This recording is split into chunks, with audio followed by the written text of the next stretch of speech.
diperkenalkan oleh teman saya itu.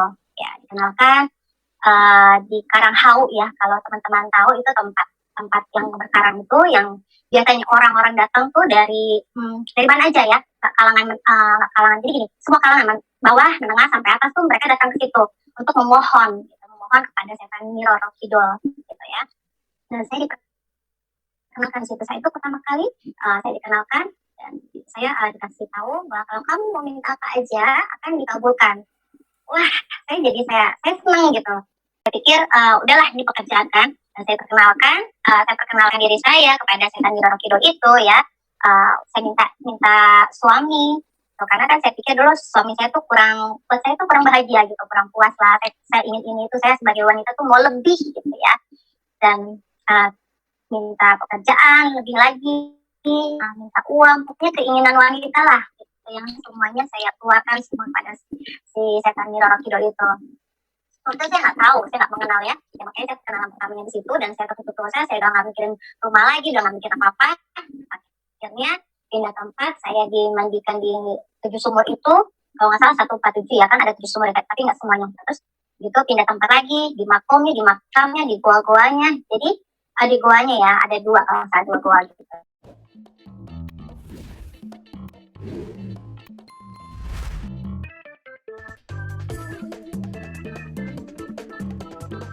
Ya, sama saya nikah, saya dipanggil nikah saja. Saya sudah berkeluarga, puji Tuhan, sudah karunia 2 anak. Dan saya bersyukur ya, terima kasih pada Tuhan Yesus.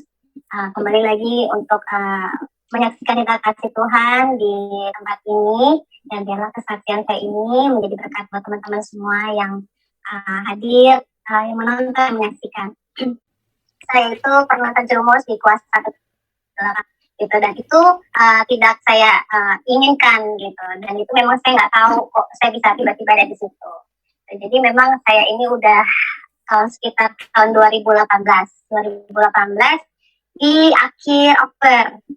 Nah itu saya dan teman-teman lagi mengerjakan salah satu program yang mana akan tayang di salah satu TV, dan program itu adalah komisi. Saya nggak yang tahu, saya pikir kok saya diterima kalau sebagai acaranya di situ, karena masih banyak yang lebih cantik, lebih smart, lebih bagus lah dari saya gitu. Jadi ketika saya dipilih untuk membawakan salah satu acara itu, saya senang gitu, dan saya nggak berpikiran untuk jauh, berpikiran negatif, bahkan saya nggak berpikir apa yang akan terjadi di sana pada diri saya. Jadi saya hanya menyelesaikan pekerjaan saya saja sebagai pekerjaan secara profesional lah, gitu, yang sudah ditugaskan oleh saya. Ketika waktu sudah mulai aktivitas hari pertama di sana kurang lebih 4 hari, dan pekerjaan di sana memakan waktu 2 hari ya, 2-3 hari untuk syuting acara di situ ya, program untuk kebutuhan di sana. Dan ini berada di Pelabuhan Ratu, yang mungkin teman-teman pernah dengar kalau Pelabuhan Ratu itu identik ya dengan Nyi Roro Kidulnya gitu ya, identik dengan mungkin bisnisnya seram lah atau apa gitu. Tapi pada saat itu saya nggak berpikir jauh ke sana, enggak gitu, walaupun tahu tapi enggak, itu dalam banget gitu. Saya cuma tahu pantai selatan aja, pantai aja gitu ya, tapi untuk begitu dalam ceritanya itu saya nggak tahu gitu.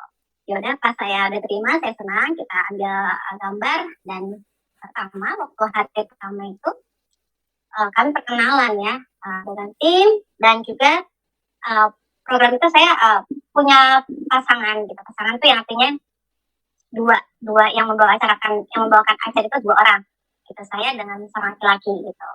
Nah, pada saat pertama saya berpikir semua positif gitu, karena janganlah ya, kita harus bawa happy gitu, kita harus bawa senang gitu, sehingga menyatu, sehingga ada chemistry-nya pekerjaan itu dengan kita hasilnya akan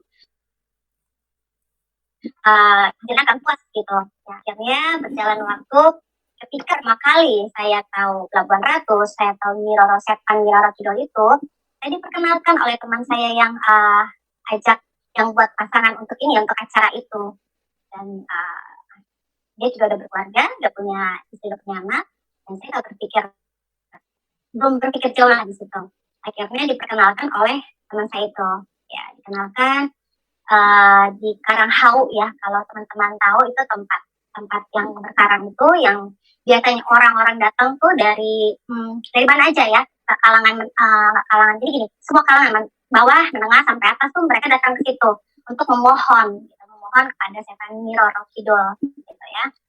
Dan saya dikenalkan di situ. Saya itu pertama kali saya dikenalkan dan saya dikasih tahu bahwa kalau kamu mau minta apa aja akan dikabulkan. Wah, saya senang gitu. Sementara saya ini saya Kristen, lahir Kristen kecil ya. Jadi kecil saya udah Kristen, tapi ketika saya SMA itu udah banyak pergaulan saya itu udah berantakan gitu, udah nggak jelas lah ya gitu. Nah, jadi saya udah jauh dari Tuhan itu. Dan pada saat saya di Pelabuhan Ratu itu pun saya ketika saya perkenalan dengan setan Kidul itu, saya seperti tertutup dosa gitu. Buat kita yang tahu dosa ya, tahu mengerti gitu Tuhan, dekat dengan Tuhan, pasti udah salah banget ya, apa yang saya lakukan. Selama saya jalanin gitu, saya menjalankan semua itu, saya anggap nggak ada apa gitu, gitu. Dan saya pikir udahlah ini pekerjaan kan. Dan saya perkenalkan diri saya kepada setan Nyi Roro Kidul itu ya. Saya minta suami. Karena kan saya pikir dulu suami saya tuh buat saya tuh kurang bahagia gitu, kurang puas lah. Saya ingin ini itu, saya sebagai wanita tuh mau lebih gitu ya. Dan minta pekerjaan lebih lagi, minta uang, pokoknya keinginan wanita lah. Yang semuanya saya keluarkan semua pada si setan Nyi Roro Kidul itu. Waktu itu saya nggak tahu, saya nggak mengenal ya. Makanya saya kenalan pertamanya di situ dan saya tertutup dosa, saya udah nggak mikirin rumah lagi, udah nggak mikirin apa-apa. Akhirnya pindah tempat, saya dimandikan di 7 sumur itu, kalau nggak salah 147 ya, kan ada 7 sumur ya, tapi nggak semuanya. Terus gitu pindah tempat lagi, di makamnya, di goa-goanya. Jadi di goanya ya, ada dua goa gitu. Jadi saya udah mulai tahu semenjak pertama kali menginjak di situ dan saya dikenalkan gitu. Ditanya, kamu lihat nggak si Nyi Roro Kidul, setan Nyi Roro Kidul? Nggak bilang setan, saya nggak tahu gitu. Tapi saya bilang ini karena saya udah tahu bahwa itu setan gitu ya. Kamu lihat nggak? Gitu. Saya nggak bisa lihat gitu. Teman saya itu yang saya baru tahu setelah beberapa bulan, dia seorang dukun kan. Kan katanya kalau misalnya setan Nyi Roro Kidul itu cantik gitu. Terus oke, saya ngeliat gitu. Dan setan Nyi Roro itu saya kayaknya. Dan dukun itu bilang ya, setan Nyi Roro itu kamarnya cantik, atasnya bawahnya ular gitu, besar gitu. Oh, saya senang banget gitu. Terus katanya kamu diterima gitu, kamu dianggap ramah, cantik, jadi kamu udah dari tua gitu. Oh iya, aku senang dulu kan dipanggil ibu-ibu ratu ya, yang Nyi Roro Kidul lah segala macam, sekarang itu dipanggil ibu-ibu gitu, ibu ratu ini gitu kan. Aku senang ya kan. Saya pikir ya nggak ada apa-apa lah ya, bahwa happy, dan akhirnya udah tuh 2 hari, saya 3 hari ya pulang. Setelah beberapa minggu ya atau beberapa hari, saya seperti tertarik gitu untuk balik lagi ke Pelabuhan Ratu.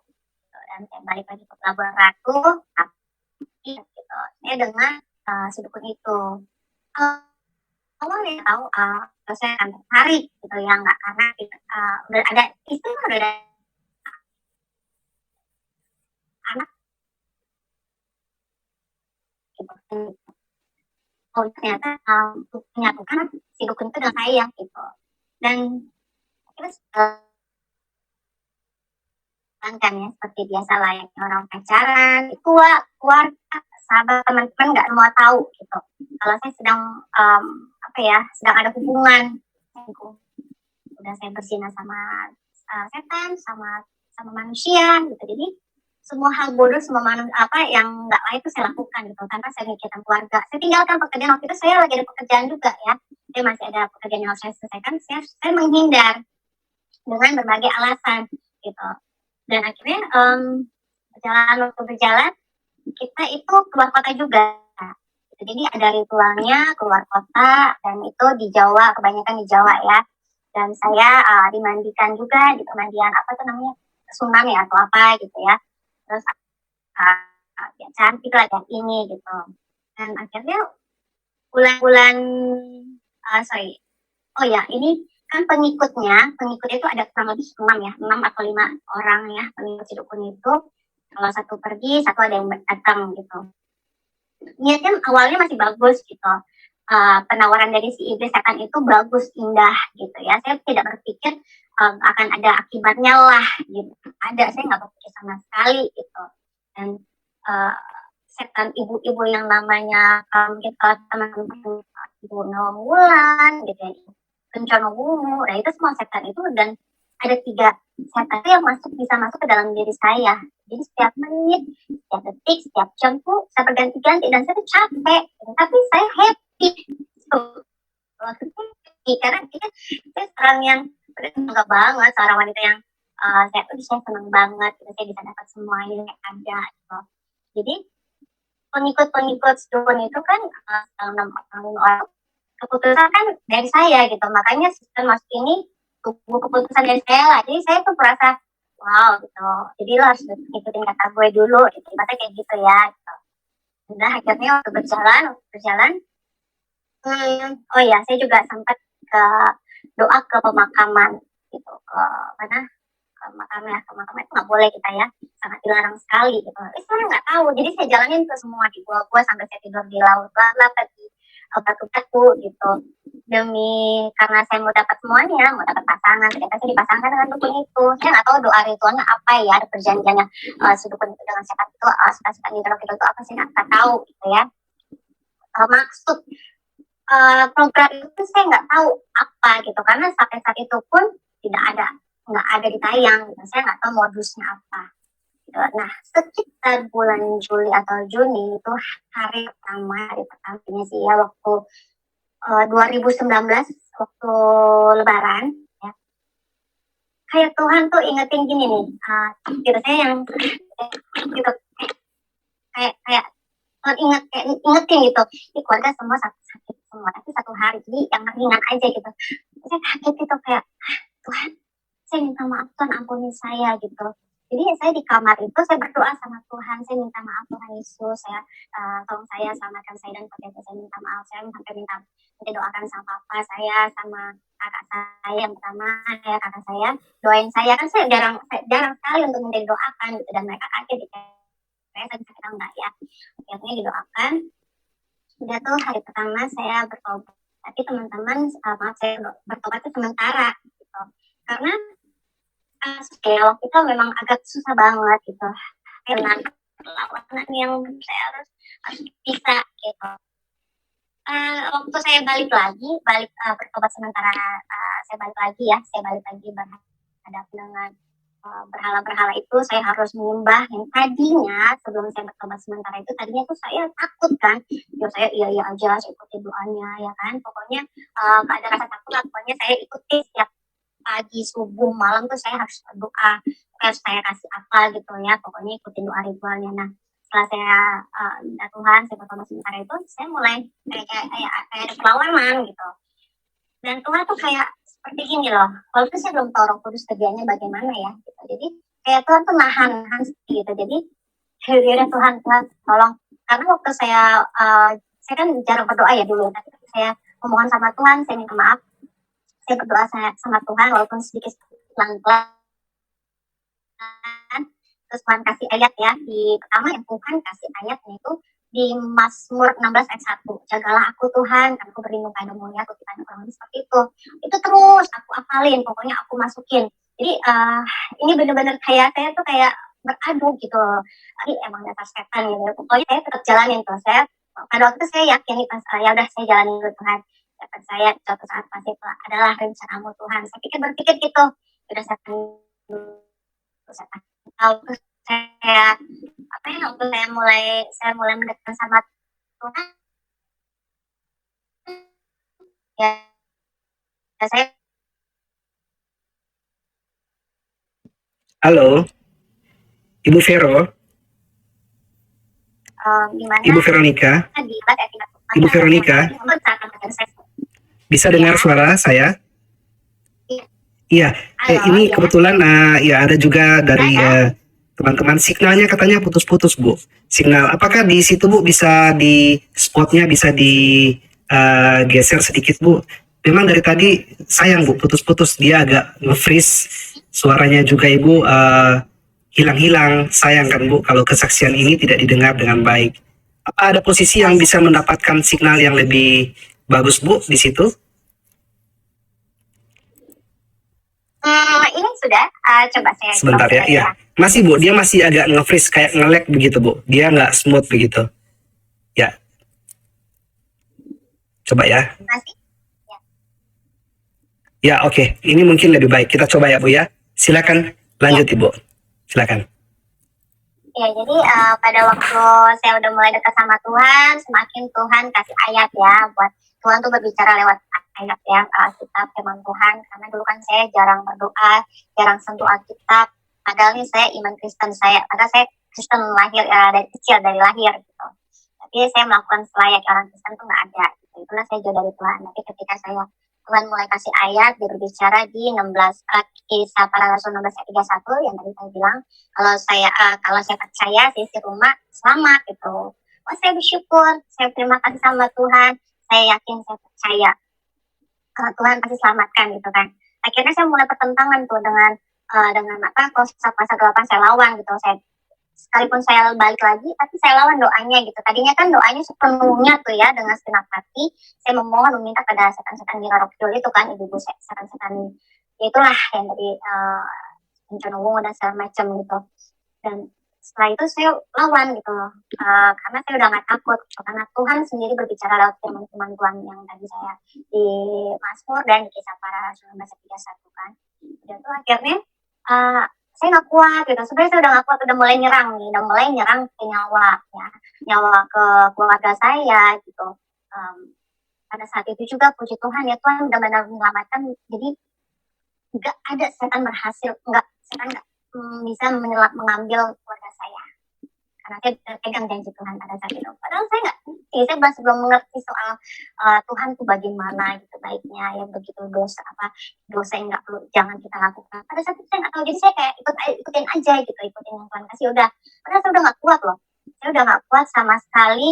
Tuhan tolong saya gitu, karena benar-benar selain roh yang saya harus lawan, juga jiwa ini saya tubuh juga udah, aduh Tuhan tolong saya gitu. Dan saya berpikir gini loh, saya udah bohong di depan dan di belakang keluarganya si Bekut itu ya. Saya kan nggak enak, kenal baik gitu, di awal saya udah kenal baik.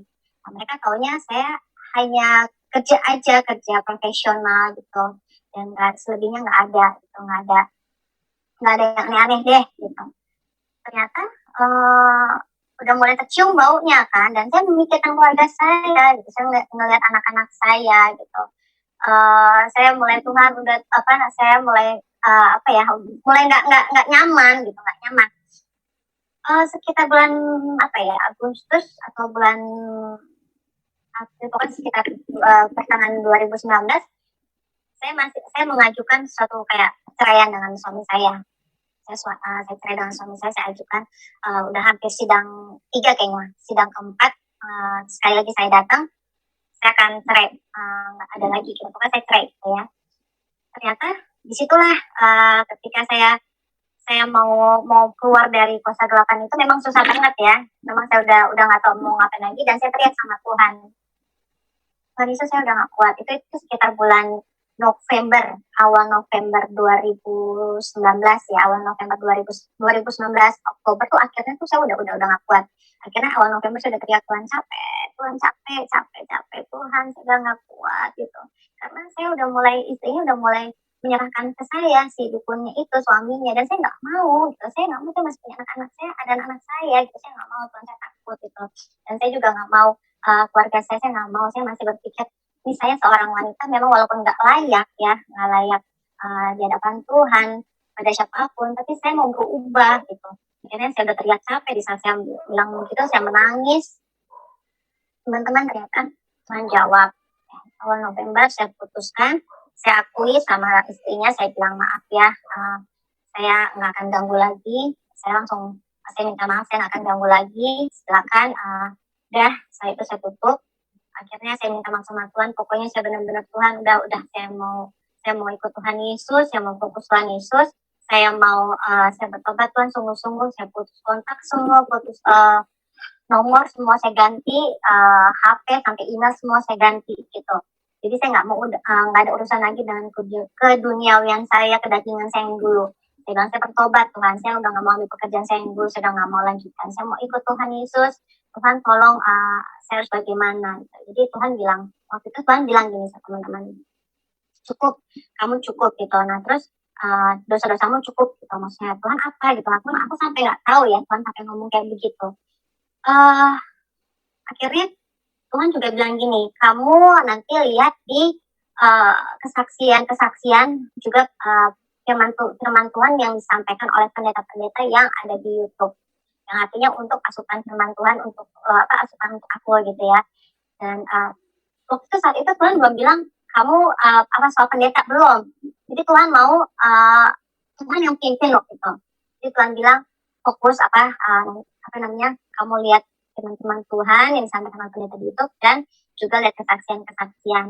Dan saya juga bersyukur waktu itu juga sebelum saya udah mulai teriak sama Tuhan capek itu juga saya dikasih Tuhan juga, Tuhan berbicara sama Tuhan, Tuhan berbicara dengan saya lewat firman Tuhan yang sampai saat ini ayat yang sangat menguatkan bagi saya, yaitu di Yesaya 41 ayat 10 sampai 13. Itu ayat yang sangat menguatkan sampai saat ini. Dan itu benar yang saya pegang sampai saat ini. Tuhan kasih siapapun mereka, siapapun mau pemerintah, penguasa, penghulu di dunia, mau manusia, mau keadaan apapun, Tuhan bilang jangan takut. Tuhan menyertai, Tuhan ini Allahku, Allah kita semua. Dia memegang tangannya dia memegang tangan kita dengan tangan kanan yang membawa kemenangan selalu. Dan Tuhan tekankan lagi di ayat 13, janganlah takut, dia menyertai. Ya, saya bersyukur banget itu kata-kata Tuhan. Saya pegang, saya buat kekuatan buat saya dalam keadaan apapun. Saya ingat apa yang Tuhan sudah kasih ke saya.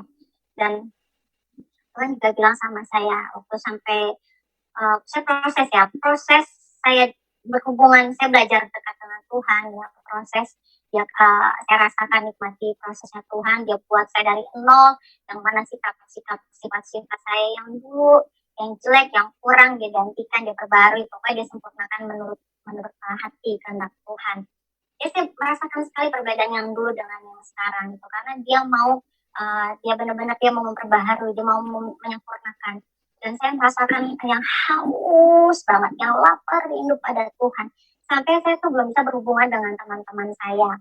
Itu dulu memang waktu itu saya udah hilang gitu, dekat dengan teman, sahabat-sahabat, saudara semua itu saya udah seperti kehilangan. Memang saat itu itulah ya, kalau di Yohanes 10:10 kan memang pencuri itu datang ya untuk membinasakan ya, membunuh gitu ya, mencuri, membinasakan, membunuh, dan Tuhan itu memberikan kehidupan ya dengan segala kelimpahan. Dan saat itu hampir semua yang waktu saya kuasa 8 itu banyak yang sudah hilang gitu, baik pekerjaan ya, udah saya mengabdi setan segala macam, ternyata bohong itu semua, tipuan semuanya udah ketahuan itu bohongnya minta ampun ya, pokoknya semua apa yang saya harapkan nggak ada sama sekali. Saya nggak tahu modusnya, motifnya apa pada saat itu ya. Oke lah, itu saya lupakan dan saya maafkan. Lalu ya saya bersyukur Tuhan, terima kasih itu saya lakukan untuk berdoa, puasa terus. Yang pernah saya lakukan saat itu, saya lakukan itu berpuasa, baca firman Tuhan, pujian penyembahan. Jadi saya seperti Tuhan yang benar-benar nggak ada hubungan dulu dengan dengan yang lain gitu. Saya masih berhubungan dengan Tuhan. Akhirnya pada bulan Juni 2020 saya seperti gini, saya bilang sama Tuhan, saya butuh pendeta gitu. Gak tahu kenapa tiba-tiba Roh Kudus ajak saya gitu, kayak ngomong dan ngajak gitu ke gereja saya gitu. Dan itu sama sekali apa ya, cepet banget gitu prosesnya pada saat kayak gini, ini waktunya gitu, ya udah. Akhirnya saya ketemu pastor saya di gereja saya di Gereja Tunir, dan saya ceritakan semua sama pastor saya. Pokoknya Tuhan, saya akan ceritakan semuanya, jangan sampai ada yang ketinggalan. Tuhan ingatkan saya kalau saya ada lupa. Keluarin semua dosa-dosa saya ceritakan semua. Dan akhirnya pastor bilang sama saya, kamu nanti ada kalau ada manifestasi segala macam itu. Apa tuh gitu? Ya, karena kan ada yang kayak pelepasan tuh orang berontak lah segala macam gitu. Waduh, saya pikir saya udah dekat sama Tuhan, saya udah pasti nggak ada lah gitu. Tapi yaudah lah, saya harus taat ya, saya pada saat itu harus taat sama Tuhan, apa yang Tuhan inginkan kan. Ya udah, oke, kalau memang itu yang harus saya lakukan, saya siap, pastor, oke gitu. Udah tuh akhirnya terjadi benar. 2 hari saya pelepasan, dan saya udah nggak kuat, badan saya juga sakit banget ya, tubuh saya ini, karena memang kan dulu saya yang tadi saya bilang 3 setan yang roh itulah segala macam itu, 3 itu setan itu masuk, itu capek banget, dan itu 2 hari, butuh waktu 2 hari, akhirnya keluar muntah apa tuh segala macam, ya maaf ya gitu. Dan puji Tuhan, waktu berjalan Tuhan percayakan juga, saya rindu Tuhan ingin bersaksi, saya rindu ingin pelayanan Tuhan, satu-satu Tuhan nyatakan dalam hidup saya, dia berikan yang tadinya apa ya, yang nggak ada gitu ya, Tuhan kembalikan gitu. Dan Tuhan ingatkan saya waktu itu, dia ingatkan saya kan ada waktu untuk saya panggilan sidang keempat ya, perceraian itu kan. Ingatkan saya gini, apa yang kamu lakukan selesaikan gitu waktu itu. Ya, oh iya, perceraian, Tuhan itu nggak senang kan. Oke Tuhan, akhirnya saya datang untuk tarik apa tuh yang tarik surat saya untuk saya batalkan cerai saya gitu. Ya udah, akhirnya saya tarik, saya batalkan, puji Tuhan, Tuhan pulihkan kehidupan saya bisa berkumpul lagi dengan suami saya dan anak-anak, keluarga semua. Tuhan kasih percayakan pelayanan kepada saya, dan baru sekitar 2021 Januari awal Januari 2021 Roh Kudus berbicara sama saya begini, kamu ganti doa kamu gitu. Maksudnya apa ya gitu. Iya, kamu kan selama kamu berdoa memintanya masalah sampai nangis-nangis gitu kan. Iya ya, terus apa, ganti cari wajah Tuhan, cari suaranya Tuhan gitu, itu yang kamu bawa, kamu nangis, kamu cari. Oh gitu ya, kalau cari wajah Tuhan, cari suara Tuhan, ternyata itu tuh. Oke, udah saya lakuin tuh awal Januari 2021 ini. Saya berdoa pada tanggal 18 Januari, teman-teman, saya yang nggak pernah saya dapatkan, saya nggak pernah lihat, saya nggak pernah dengar, dan itu Tuhan kasih gitu. Waktu itu sekitar saya tertidur ya jam malam sebelum saya terbangun pagi ya, jam 5 itu, setengah 6, saya bilang sama anak saya yang kecil dan suami saya bilang, Mami udah siap pulang ke surga gitu kan. Saya bilang sama mereka. Terus anak saya yang kecil dengan suami saya bilang, ih kok Mami kok itu nggak boleh. Ih, jadi harus bagaimanapun juga kita harus siap untuk pulang ke surga, makanya bertobat, sama saya gitu kan. Dan akhirnya anak saya udah nangis aja, udah tuh. Akhirnya saya memang saya sedih juga, saya sempat nangis gitu kan. Dan jam 5 saya tiba-tiba roh saya kayak Tuhan bawa, terus jam kayak di tempat kompleks itu, kompleks besar, tapi gelap suasananya tuh, kayak mendung mau apa, pokoknya gelap gitu. Terus di situ saya harus ingatkan ke adik saya yang perempuan dan anak saya yang pertama gitu. Ayo pokoknya jam 5 sudah harus di rumah, karena jam 5 itu akan ada bahaya besar gitu. Saya nggak tahu apa tuh pada waktu itu. Terus saya kabarin ke mereka, saya lihat tuh di jamnya, di jam saya persis, jam tangan saya bulat waktu itu, saya lihat jam 5 kurang 15, 5 kurang 10 ya, sore ya waktu itu. Udah tuh, masih ada waktu, masih ada waktu, saya berarti saya mau lihat keluar keadaan kondisi di luar tuh mau seperti apa ya. Nah, terus tiba-tiba dong saya tuh kayak saya jalan gitu, terus tiba-tiba juga nggak lama saya jalan, ada tampilan kayak layar besarnya tuh yang sisi kanan kirinya tuh nggak ada, pokoknya layar besar tiba-tiba di depan saya. Nah, terus saya merasa ada anak saya yang kecil di sebelah saya, dan saya ngomong sama anak saya yang kecil kan, dan di layar itu keluarlah saya. Terus saya nggak pernah lihat gitu kan, terus saya bilang sama anak saya, itu mami gitu. Terus saya bilang, saya sampai lihatnya begitu banget karena saya nggak pernah lihat ya. Dan saya jalan itu nongol di luar layar itu, saya lagi ada di kayak peperangan kecil gitu. Di sebelah kanan saya lagi orang nembak gitu kan. Gitu. Jadi saya jalannya santai, duduk, akhirnya saya ngeliat, saya ikutin, saya jalan terus, akhirnya saya jalan ke kanan, saya ikutin ke kanan, saya lihat di layar itu kan, ke kanan, terus tiba-tiba jiwa saya ini jatuh gitu ya, terus tertutup dengan asap tembakan, kok saya naik ke atas, orang saya tuh naik ke atas, saya melotot gitu, dan senyum, saya nggak pernah ngeliat kan, dan tiba-tiba teman-teman, layar itu hilang, layar itu tertutup, hilang, nggak tahu hilangnya kok hilang, saya di tempat yang gelap banget kayak apa. Tetap saya seperti ngomong dengan anak saya yang kecil, dan saya lihat jubah putihnya putih banget gitu. Jadi nggak ngeliat wajahnya, cuma jubah putih. Ini saya berjubah putih juga dengan Tuhan Yesus, jubahnya selalu putih banget ya. Terus saya bilang sama anak saya yang kecil, Dek, saya seperti tertiduran gitu kan, Dek, saya pegap-pegap sama nafas saya. Dek, udah ya Dek, Mami mau pergi ke surga ya, Mami mau dijemput, Mami dijemput Tuhan Yesus, Mami udah mau pulang ke surga ya, udah ya Dek, kalau ada apa-apa, Dedek teriak ya, panggil Tuhan Yesus. Pada saat saya bilang itu, tiba-tiba saya ini kayak Tuhan kembaliin tuh dari kepala sampai pelan-pelan dibalikin sampai sempurna gitu. Dan suaranya itu yang Tuhan yang gak pernah saya dengar gitu dan gak ada di bumi ini. Itu indah banget, luar biasa besar dan kayak bersih kudus, benar-benar Tuhan terima kasih. Dan saya kaget, terbangun, saya kaget malah, ya apa tuh maksudnya tadi tuh? Saya udah bingung. Biasanya kan saya kalau habis bangun ya, saya langsung berdoa, baca firman, ruangan doa. Tapi ini nggak sama sekali saya lakukan karena saya udah bingung dan menggigil. Ketika saya bangun menggigil tuh nggak biasanya. Kalau dingin AC biasa lah, tapi ini menggigil gimana gitu. Yang aduh saya nggak harus gimana saya harus apa? Tadi ada apa ya? Tentu begitu ya. Tapi saya berpikir lagi tadi kok saya bisa lihat terus saya jalan, agak berdiri, naik, Tuhan Yesus jemput saya. Saya pikir saya udah mati beneran kan saat itu. Yaudah saya udah bingung, saya udah nggak tahu saya mau ngapain. Saya cerita sama suami saya, sama anak, keluarga semua ya. Terus singkat cerita, saya ke kamar anak yang pertama, saya lihat di HP-nya jam pada saat itu jam 5.32 pagi saya udah bangun. Sedangkan saya lihat di jam waktu roh saya diangkat itu jam 5 kurang 15 atau 10 itu sore ya gitu. Benar banget dengan Tuhan Yesus, saya ampun. Tapi saya bersyukur, terima kasih sama Tuhan. Akhirnya saya baru bisa tenang, saya ke ruangan doa, saya tanya maksudnya apa. Dan itulah Tuhan beritahukan soal keselamatan keluarga saya dan siapapun. Oke Tuhan, oke.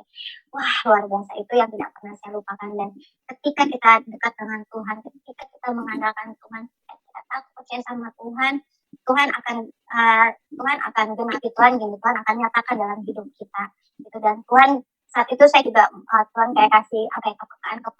Jadi kayak ada satu yang bikin saya nggak bisa lupa sampai hari ini, sampai detik ini.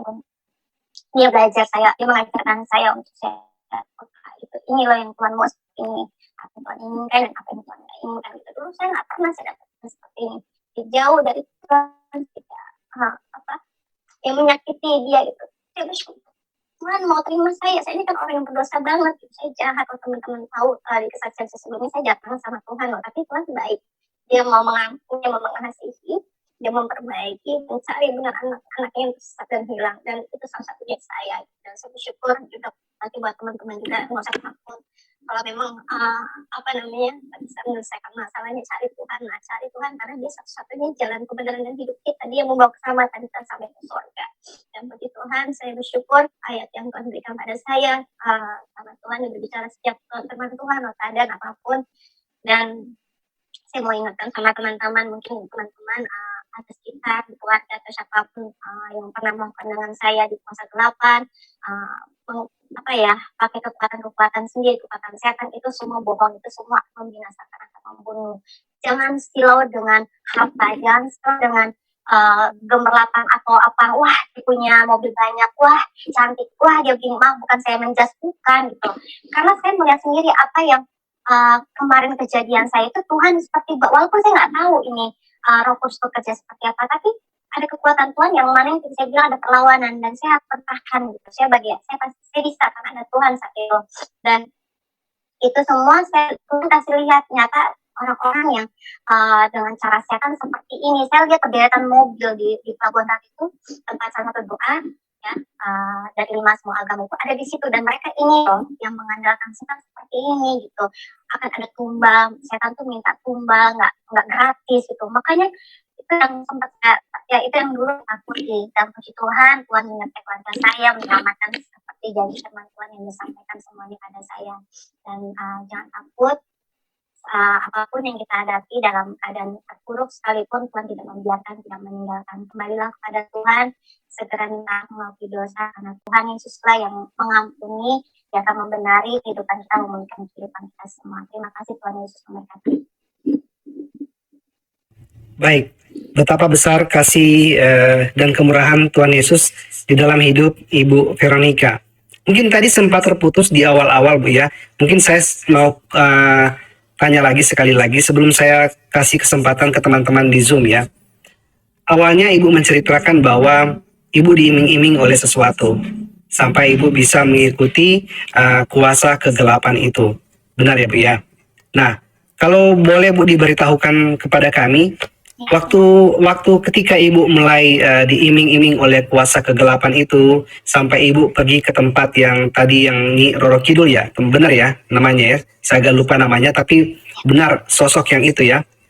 Nah, sebenarnya waktu itu Ibu rasakan apa ketika diiming-iming seperti itu oleh dari roh yang sekarang Ibu tahu itu bahwa ternyata adalah roh jahat. Apa sih yang ada di pikiran waktu itu sehingga Ibu bisa terlena dan mengikuti roh jahat itu? Iya Kak. Ya jadi waktu pacaran saya tuh senang banget gitu dan saya udah percaya sama si dukun itu ya, dan sama si Nyiroro Kidul itu kan saya nggak tahu itu setan ya. Gitu. Jadi saya percaya, makanya saya anggap semua positif. Jadi saya senang banget, gitu. Nanti ya saya pasti bisa. Gitu. Jadi nggak ada rasa takut. Oh iya, berarti waktu itu Ibu diiming-iming oleh segala sesuatu sehingga Ibu merasakan sesuatu yang membuat Ibu senang begitu ya. Bahwa Iya, ternyata itu hanyalah sementara dan itu adalah tipuan dan tentu ada sesuatu yang diminta dari bergabungnya Ibu dengan roh jahat tersebut. Kalau boleh tahu Bu, apakah sempat ada korban Bu ketika Ibu waktu itu uh, masuk ke dalam dengan atau bergabung dengan roh jahat? Apakah ada sempat ada korban atau belum sempat Bu? Dan akhirnya Ibu enggak, bisa kembali? enggak. Nggak Jadi ada ya? Ya tadinya, oke. iya, tadinya mau nyawa kan, tapi karena Iya. nggak berhasil gitu, berusaha gitu untuk supaya aku harus kasih satu aja nyawa itu darah. Oh diminta Supaya Bu aku ya? dapat ini, Jadi dapat diminta begitu ya? iya, Hmm. iya, supaya aku dapat tahta ya kerajaan tuh ada kesultanan di salah satu Jawa ya, Mm-mm. Solo ya, terus saya dapat sama si dukun juga, terus saya dapat uang berem-eman gitu. Mm-mm. Pokoknya semuanya yang ditawarkan iblis gitu. Ada bisa. Kalau Baik. saya mau kasih satu aja. Ya. Ya itulah perbedaan Bu ya. Sekarang Ibu bisa mengetahui ketika mengikuti Yesus bahwa tidak ada yang seperti itu. Yang ada adalah perasaan damai dan semua janji-janji dari Tuhan Yesus itu tidak ada apa namanya seperti kuasa kegelapan itu meminta tumbal ya Bu ya untuk dikorbankan. Ya. Baik. Iya, teman-teman yang terkasih, itu dia tadi kesaksian yang luar biasa yang disampaikan oleh seorang artis ya, ketika pada saat itu dia mengenal dunia gelap atau terjerumus di dunia gelap, bahkan ia menyembah setan Nyi Roro Kidul. Tujuannya untuk mendapatkan segala sesuatu apa yang menjadi keinginannya, tetapi semua itu sifatnya sementara, hanya sesaat. Dan pada akhirnya dia sadar bahwa semua itu sia-sia dan ia kembali kepada terang Tuhan Yesus dan kembali percaya bahwa hanya Yesus saja yang dapat memberikan segala sesuatu yang dibutuhkan, apa yang menjadi kerinduannya. Dia percaya kepada Tuhan Yesus saja. Ya teman-teman, ada satu firman Tuhan yang saya mau bagikan kepada kita semua dalam Injil Yohanes pasal 8 ayatnya ke-12 sampai ayatnya ke-20. Demikian firman Tuhan. Maka Yesus berkata pula kepada orang banyak, katanya, akulah terang dunia. Barang siapa mengikut aku, ia tidak akan berjalan dalam kegelapan, melainkan ia akan mempunyai terang hidup. Kata orang-orang Farisi kepadanya, engkau bersaksi tentang dirimu, kesaksianmu tidak benar. Jawab Yesus kepada mereka, katanya, biarpun aku bersaksi tentang diriku sendiri, namun kesaksianku itu benar, sebab aku tahu dari mana aku datang dan kemana aku pergi. Tetapi kamu tidak tahu dari mana aku datang dan kemana aku pergi. Kamu menghakimi menurut ukuran manusia, aku tidak menghakimi seorang pun. Dan jikalau aku menghakimi, maka penghakimanku itu benar, sebab aku tidak seorang diri, tetapi aku bersama dengan Dia yang mengutus aku. Dan dalam kitab Tauratmu ada tertulis bahwa kesaksian orang adalah sah. Akulah yang bersaksi tentang diriku sendiri, dan juga Bapa yang mengutus aku bersaksi tentang aku. Maka kata mereka kepadanya, di manakah Bapamu? Jawab Yesus, baik aku maupun Bapakku tidak kamu kenal. Jikalau sekiranya kamu mengenal aku, kamu mengenal juga Bapakku. Kata-kata itu dikatakan Yesus dekat perbendaharaan waktu ia mengajar di dalam bait Allah, dan tidak seorang pun yang menangkap dia karena saatnya belum tiba. Ya teman-teman, kiranya melalui kesaksian yang disampaikan tadi boleh memberkati kita bahwa kita hanya mengandalkan Tuhan Yesus saja dalam kehidupan kita, tidak mengandalkan dengan kuasa-kuasa setan, kuasa-kuasa gelap, tetapi kita hanya percaya dan mengandalkan Kristus saja di dalam kehidupan kita. Dan kiranya melalui kesaksian ini dan firman Tuhan boleh memberkati kita dan menguatkan iman percaya kita kepada Tuhan Yesus. Dan tentunya kita terus boleh menjadi saksi Kristus dimanapun kita berada. Saya ucapkan terima kasih kepada teman-teman semua yang selalu support channel ini. Kiranya Tuhan memberkati teman-teman semua dalam segala pekerjaan, apapun yang teman-teman kerjakan, kiranya Tuhan Yesus memberkati. Dan nantikan video-video selanjutnya, kiranya Tuhan Yesus memberkati kita semua dari saat ini sampai selama-lamanya. Shalom.